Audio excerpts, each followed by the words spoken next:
السلام عليكم. لا تنسوا الإعجاب بالفيديو والاشتراك في القناة تشجيعا لنا لنستمر بنشر المزيد إن شاء الله. طيب، هلا جيت رح احكي في الموضوع. ليش؟ لانه الموضوع صار اكبر واكبر، يتمادى اكثر واكثر، وصارت ناس ما تعرفش ولا شيء وتحكي، والتعليقات مش عارفه ولا شيء تحكي، وتأليف، وكله عند ربي. انا نقول كله عند ربي، اللي ظلموا واللي كذبوا وردوني انا شتمت الشاب وانا حكيت عليه وانا سوهت له شو. هذا يعني ما شاء الله عليه، اطفال ما شاء الله عليه، والله يحفظوا. احنا اصدقاء، كنا اصدقاء لكن ما فيش شيء، وانتم كبرتوا مواضيع وكبرتوا نفوس.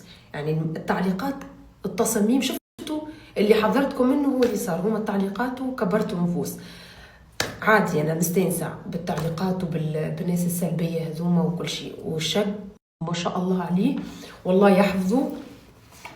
ومش انا اليوم باش نفرق اختي، يعني ما شاء الله اختي ما نوصل نحكي الا ما اختي تقول لي اطلعي، ونزيد ونكرر انه ما فيش ولا مشكله بيناتنا. يعني لليوم ما فيش ولا مشكله، بس نقطه صغيره، انه رحمه هي قالت لي احكي، لانه الموضوع قاعد يتمادى معها وقاعد يضر فيها عائلتنا، وكل قاعدين يضروا فيها. قلت لي هاي تصور مع شباب وتصور وتصور تصور عادي. كان جيت مش على تصاميمكم نخلوها تصور معاه، هذا اول شيء. ثاني شيء، توضيح مهم، الخوف كان من الله، الخوف كان من الله، ومادام امي وبابا راضيين عليا راهو ما نخاف من حد.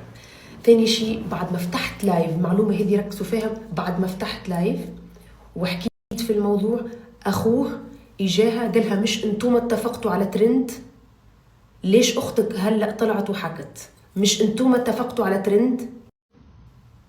يعني موضوع يستفز. مش خلي اختي على جنب، حرام انه تكذب على الناس، والناس رح يجي يوم ويقلبوا. باش نجاوب شويه من الناس اللي قالوا لي حبيتي تضري اختك وكل شيء.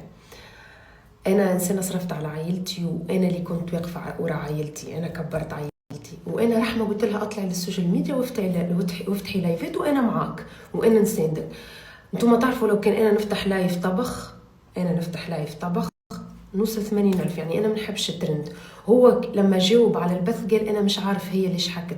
انا حكيت لانه اختي ماشيه في مضره، اختي ماشيه في تشويه. يعني الترند هذاك راهو مشوه كثير، يعني انك تطلع ترند وتضحك وترند عادي، لكن شخص يطلع معاك الترند هذاك انتم مش عارفين شو الاضرار معاه. يعني وقاعده تتضرر كثير، ولازمني نطلع انا عادي نتحمل التعليقات السلبيه، هلا لو تكتبوا لي عادي، لكن انك تطلع تتفقوا انت وناس انكم تطلعوا ترند عليها وبعدين تقولوا مش اتفقنا على ترند.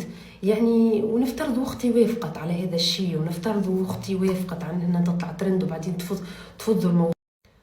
حبيت نحكي ستوريات احسن من لايف باش يكون كل شيء مسجل. انا الشاب ما شتمتوش، واي شخص يحب يطلع ترند، شوفوا انا نحب نطلع ترند وهو حابب يطلع ترند، وكلنا نحب نطلع ترندات، لكن انا ما طلعش ترندات بالكذب. الحمد لله يا ربي، الحمد لله يا ربي، الحمد لله يا ربي. لكن نزيد ونكرر اني انا ما حكيتش عليه بالخايب، لكن عيب انه اخوه يقولها مش انتم ما اتفقتوا على ترند. قسما بالله ما اتفقتش على ترند. هي عندي كل الرسائل عمرهم ما حكيوا مع بعضهم، عمرها ما كانت في قصه حب. انا زيكم لما قلت له انت زوج اختي كنت مفكره انه في قصه حب. صراحه كنت تمنيت انه يصير هيك ترند زي انا وقصه حب وما حلالين وما حلال الحب في الدنيا هذه، لكن طلع متفقين على ترند سنه يمكن وينفصل الموضوع ويتقص. العيب عيب انه هيك موضوع يكون ترند سنه وتنفصل او ينفصل الموضوع، ونحشم انا قدام الناس وكلنا نحشم عائلتنا وميكس، وكنا نحشم الموضوع ترند ويروح على. حبيت نفصله، واختي قالت لي افصليه من هلا. واذا هو عنده اي رساله تبين انه في قصه حب، تبين اي انه في شيء، تبين انه ينزلها عادي. وانا والله مش محتاجه ترندات. انا طلعت حكيت ليش، لانه هو قال مش عارف ليش هي سوت هيك، مش عارف هي ليش. ما نحتاجش ترند. الحمد لله يا ربي، والله لعمري خممت في ترند قسما بالله. ونقول لكم عمري ما حكيت في مواضيع ناس، وعمري ما تدخلت في ناس الا موضوع يخص عائلتي واختي. يعني اختي ماشيه للمضره. اليوم التعليقات راهم ما يحسوش بها، اليوم التعليقات بدهم تصاميم وبدهم مواضيع، وبعدين يتركوها تاكل الكلاط على راسها ويسيبوها. ذوما التعليقات. السوشيال ميديا خايبه برشا في الموضوع هذايا. قررت اني انا نحمل، انتم هلا راح تسبوني، انا نحمل السب، لكن قسما بالله قالوا لها مش انتم اتفقتوا على ترند، هي لحالها وقت اللي هما سافروا اجا هو واخوه واصدقائه، مش احنا اتفقنا على ترند لحالها. انا لو كنت موجوده والله ما يكون ولا واحد يحصل انه يحكي معاها. ونعاود نكرر انه انا لو كنت موجوده ما يحصل ولا واحد يحكي معاها بالطريقه هذه، وهي وندافع على اي طفله اخرى. انا يعني انك تطلع على ظهر طفله ترند ندافع عليها، ما يحصل ولا واحد يحكي لها هيك. وهاني يعني في الغربه وهاني قريبه ونوصل نقولها راني انا ندافع عليها على خاطرها اختي، وعلى خاطر النفس اللي يصير لها ينجم يصير على اي طفله اخرى. هي ما اتفقتش معك على ترند، لو في اي رساله اتفقت معك على ترند ابعثها لي وانا نتحاسب معها.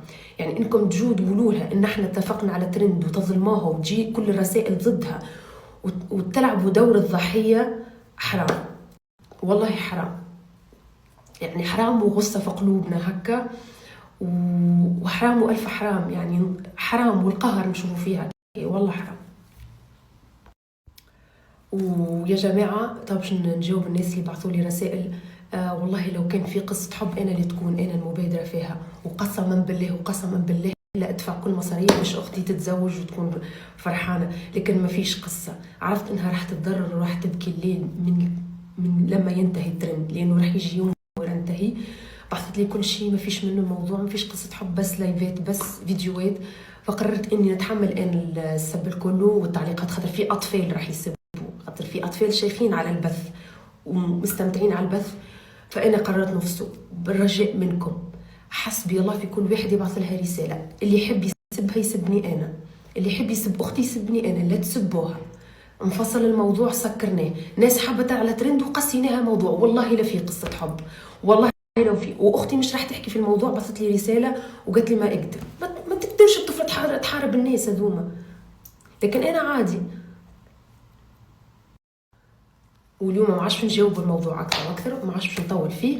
انا كنت زيكم بالموضوع وجاوبت ورديت، على خاطر اختي قالت لي ردي لهم مصباح، وشفت الرد نتاعو وشفت الطريقه كيف عملوها في الحقيقه وكيف قاعدين يتعاملوا في اللايفات وكل شيء. لكن مهما يكون، وهذا الكل راهو الشاب ما شاء الله عليه، وهما ما شاء الله عليهم مارينا منهم حتى شيء. بس اي واحد يفكر في الترند عادي في الدنيا هذه، لكن ما شاء الله عليهم ومارينا منهم ولا شيء. بالله زاد هما لا تسبوهم، يعني بالله لا تسبوهم، راهم الشباب ما شاء الله عليهم، يعني كلهم ما شاء الله عليهم. بس الترند وقفناه.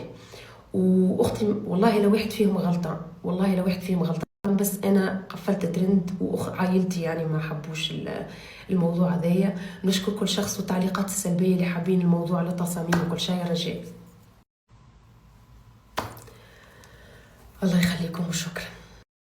في نقطتين مهمين لازم نركز فيهم، انه انا والله كنت في بالي قصه حب، والله كنت علمي وكنت مشجعه في الموضوع، لهيك يعني ما تكلمتش منه، لانه صراحه نحب نفرحها زي ما نفرحت، يعني لك لو عادي نقلب عليها مضرة. والله كنت علمي انه في قصة حب، والله ضحى والله ما حكى عليه، ولا احنا حاكينا عليه، والشاب طيب وهي طيبة وكلهم طيبين، ولا نسمح في واحد باش يحكي لواحد. نهبط لكم رسائل انا رحمة قلت لها مستحيل تحكي على الشاب ما شاء الله عليه، صراحة الشاب ما شاء الله عليه. لكن الموضوع ترندات بس يا جماعة، والله بس يعني لو بدكم يكملوا انا معاكم، بدكم عجبتكم القصه بس لايفات وما تعملوش تصاميم، خليهم يكملوا، خلي راهو الموضوع بس ترندت، ما فيش قصه حب. لو بدكم انا بكون حارصه عليها القصه، رجعهم ترندت بس، لانه ما فيش قصه حب يا جماعه، ليش نكذب على بعض. لهيك حكيت في الموضوع، لانه مهما يكون والدائره تنقلب، تقعد اختي سمعتها مشوهه والشاب ديما سمعته نظيفه. لهيك حبيت نسكر الموضوع، يعني ديما البنت تتشوه صورتها ديما، وانا عشتها. لهيك انا حكيت ونعيد نكرر لكم، البنت ديما تتشوه صورتها، لكن لازم يتسكر الموضوع حتى ما تتضرش هي اكثر واكثر. خلاص انا نسكروا الموضوع. لكن لو تحبوني روحوا للانستغرام لرحمه واكتبوا لها كلمه حلوه، لانه قاعدين يوصلوا لها تعليقات سلبيه، وهي والله مظلومه، قسما بالله اختي مظلومه، اقسم بالله انها تحكي لي كل شيء لحظه بلحظه. والله انا اللي تصرفت، وتصرفي راح يجوا يوم وتعرفوه انه الصح، والله يا جماعه.